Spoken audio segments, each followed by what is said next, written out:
அதாவது இந்த தலைப்பை எடுத்து பேசணும் அப்படின்னு பார்த்தீங்கன்னா, இது வந்து ஒரு பெரிய சப்ஜெக்ட்டு. நேர்மையின் தூண்கள் ஊடகம் அப்படின்னாரு. இப்போ நான் ஊடகத்தில் இருந்துட்டு நானே நேர்மையின் தூண்கள்னு சொல்லிக்கிறது சரியாக வராது. வேறு யாராவது வெளியில் இருக்கிறவங்க வந்து ஊடகங்கள்லாம் நேர்மையின் தூண்களாக இருக்குதுன்னு சொன்னாங்கன்னா, அதை கேட்டு ரசிக்கிற இடத்துல தான் நான் இருக்கேன். நானே வந்து ஊடகத்தில் இருந்துட்டு நானே நேர்மையின் தூண்கள் அப்படின்னா, என்ன நானே ஒரு சுய விமர்சனம் செய்து கொள்ள வேண்டிய நிலைக்கு தள்ளப்படுறேன் ஆக்சுவலாக. ஸோ அந்த விஷயத்தை தான் நான் சொல்லிட்டு இருந்தேன் அவர் ஐயனார் சார்கிட்ட கூட. நம்மளே வந்து நேர்மையின் தூண்கள் ஊடகம்ன்ற அந்த தலைப்பில் நம்ம பேசுகிறது சரியாக இருக்குமா அப்படின்னு. இருந்தாலும் வந்து தலைப்பு அமைச்சர் கூட்டத்தில் கொடுத்துட்டாங்க. அந்த விஷயத்துக்கு அப்புறம் வரேன். அதுக்கு முன்னாடி பார்த்தீங்கன்னா, அதுக்கப்புறம் சொல்கிறது என்னென்னா, நீதியை வளர்ப்பது திராவிடம். அதுதான் இங்கே ரொம்ப முக்கியமான விஷயம். அதாவது நீதியை வளர்ப்பதெல்லாம் வெறும் சமூக நீதி மட்டும் இல்லை, எல்லோருக்குமான நீதி. அதாவது மகளிருக்கான நீதி, மற்றவர்களுக்கான நீதி, விளிம்பு நிலை மக்களுக்கான நீதின்ட்டு பல வகையான நீதி இருக்குது.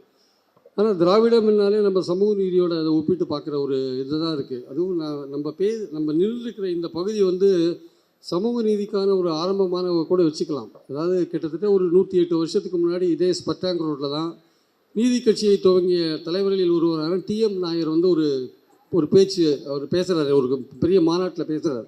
இதே ஸ்பட்டாங் ரோட்டில் தான் அவர் பேசுகிறார். அந்த பேச்சு வந்து ஒரு சிறப்பான பேச்சு. அது நீதி கட்சி வரலாறில் வந்து ரொம்ப குறிப்பிடத்தக்க ஒரு பேச்சு.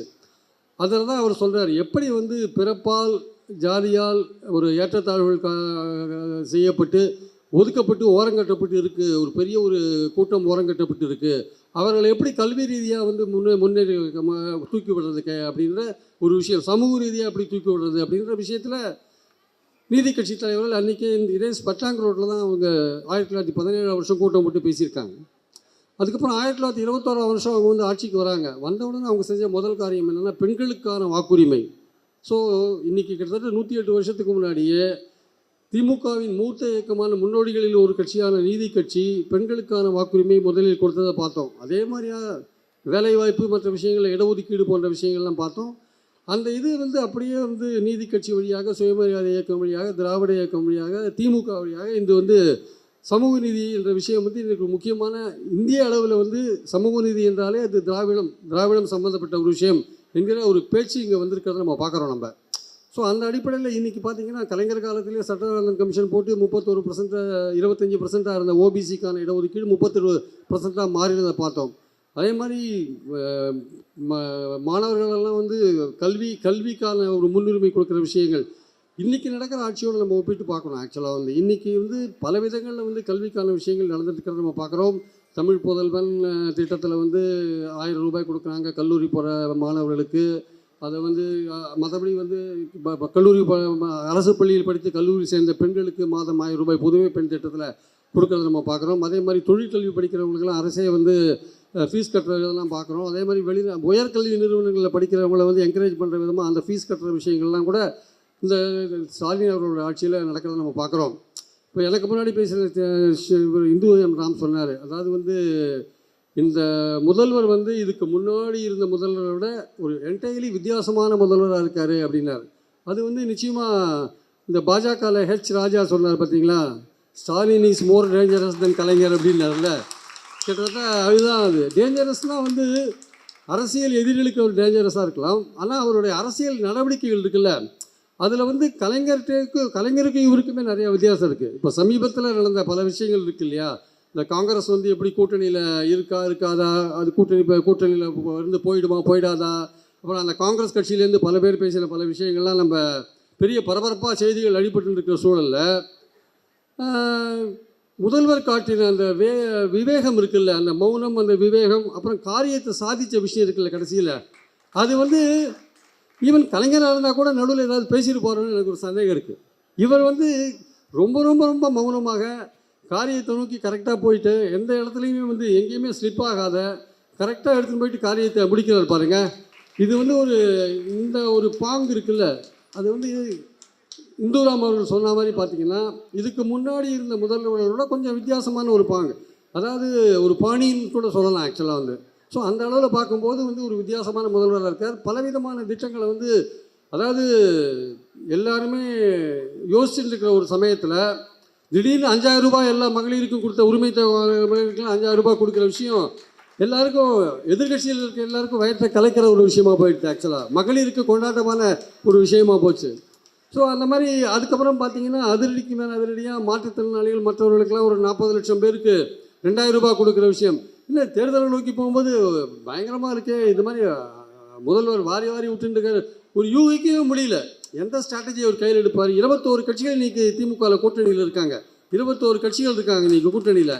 அப்போ இந்த 21 கட்சிகளும் வந்து வெற்றியை நோக்கி போகும்போது திமுக தொண்டர்களுக்கு வந்து ஒரு நம்பிக்கையை கொடுக்குற ஒரு விஷயமா அந்த சூழ்நிலையை வந்து செட் பண்ணி வச்சுருக்காரு முதல்வர். இனிமேல் வந்து அதாவது கடந்த சில மாதங்கள்லேயே பார்த்தீங்கன்னா 2 இளைஞர் அணி மாநாடு, 2 மகளிர் அணி மாநாடு, அப்புறம் மகளிரில் வந்து குடும்பமாக வீடு வீடாக போய் திட்டங்களை சொல்கிற விஷயங்கள், இது மாதிரி ஒவ்வொரு அதிரடியும் பார்க்கும்பொழுது அவர் வந்து இந்த கட்சியை வந்து அடுத்த திமுக வந்து 2வது தடவை ஆட்சிக்கு வந்த வரலாறே கிடையாது. அப்புறம் ஸ்டாலின் அவர்களுக்கு கட்டம் சரியில்லைன்னா ராஜா சொன்னார். பாவம், அவருக்கு தான் அவரே கடைசியில் வந்து அவர் ஆஸ்பத்திரியில் படுத்துருக்கும் போது முதல்வர் தான் 2 தடவை போய் அவரை பார்த்தார். பாஜக தலைவர்கள் யாரும் போய் பார்த்த மாதிரி தெரியல. முதல்வர் தான் போய் பார்த்தார். அவரை 2 தடவை பார்த்து விசாரிச்சுலாம் வந்தார்.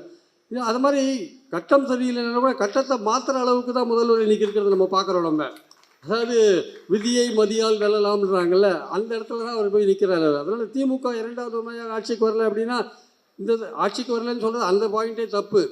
67 அண்ணா ஆட்சிக்கு வந்தால் மறுபடியும் 71 திமுக மறுபடியும் கலைஞர் தலைவர் ஆட்சிக்கு வந்தது. அதனால் அது 2வது தடவை ஆட்சிக்கு வரலன்னா அவங்க என்ன சொல்கிறாங்கன்னா எம்ஜிஆர் வந்ததுக்கு அப்புறம் அப்படின்னு ஒரு கதையை ஒரு விஷயத்தை நடுவில் சொல்லுவாங்க. ஸோ அது ஒரு பக்கம் இருக்கட்டும். நம்மளுடைய பாயிண்ட் என்னென்னா வந்து இந்த ஆட்சியை வந்து கொண்டு போகிற இந்த சமூக நீதி போன்ற விஷயங்கள், மகளிருக்கான நீதி போன்ற விஷயங்கள், ஈவன் குழந்தைகளுக்கான நீதி. இப்போ குழந்தைகளுக்கு வந்து 20 லட்சம் குழந்தைகளுக்கு பிரேக்ஃபாஸ்ட் போடுறாரு அப்படின்னா காத்தால அது வந்து கிராமங்களில் போய் பார்த்தா தான் தெரியும். நம்ம நகரங்களில் இருக்கிறத விட நீங்கள் கிராமங்களில் போய் அந்த குழந்தைகளை பார்த்தாலோ அந்த குழந்தைகளோட பெற்றோர்கள்ட்ட பேசினாலோ தான் அந்த ஸ்கீமோட இம்பார்ட்டன்ஸ் உங்களுக்கு புரியும். அது எப்படிப்பட்ட ஒரு உணர்வு ரீதியான ஒரு தாக்கத்தை வந்து அந்த குடும்பங்கள் மேலே ஏற்படுத்தியிருக்கின்றது அங்கே தான் போய் உங்களுக்கு தெரியும். ஸோ அந்த மாதிரி வந்து கிட்டத்தட்ட ஒரு 2 கோடி பேர் வந்து இந்த அரசாங்கத்தினால் பயன்பெற்ற பல விஷயங்கள் இங்கே நடந்திருக்கிறத நம்ம பார்க்குறோம் நம்ம.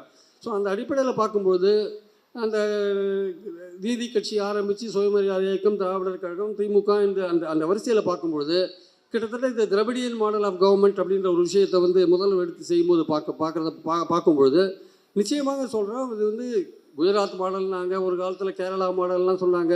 இன்றைக்கி அதெல்லாம் வந்து கிட்டத்தட்ட காலாவதியான ஒரு மாடலாக போயிட்டு இன்றைக்கி திராவிடியன் மாடல் தான் இன்றைக்கி வந்து எல்லாருமே பேசக்கூடிய ஒரு மாடலாக இருக்கிறத பார்க்குறோம்.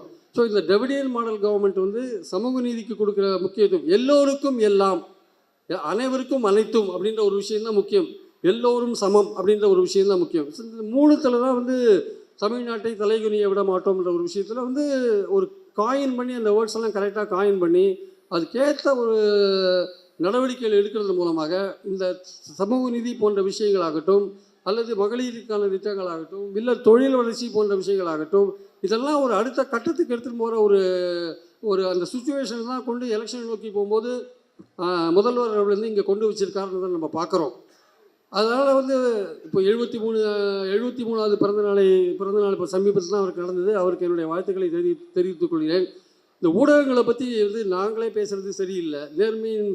நீங்கள் சொல்கிற மாதிரி அந்த ஊடகங்களை பற்றி மற்றவங்க பேசினா அதை பற்றி விமர்சித்தா அதை கேட்கறதுக்கு நாங்கள் ரெடியாக இருக்கோம். அதனால் இந்த சமூக நீதி போன்ற விஷயங்கள் எப்படி திராவிட இயக்கங்கள் வந்து ஒரு மக்கள் மத்தியில் வந்து ஒரு ஏற்றத்தாழ்வு இல்லாத ஒரு சமுதாயத்தை ஏற்படுத்தணும்னு முயற்சி பண்ணுறாங்க. இது போன்ற விஷயங்கள் தான் வந்து இங்கே முக்கியம். அதற்கான முக்கியத்துவம் இங்கே கொடுக்கப்படுகிறது. அது இன்னும் வருங்காலத்திலும் இது தொடரும் என்ற நம்பிக்கை இருக்கிறது. மீண்டும் ஒருமுறை உங்களுக்கு நன்றி, வாய்ப்பு கொடுத்தவர்களுக்கு நன்றி முடித்துக் கொள்கிறேன். நன்றி, வணக்கம்.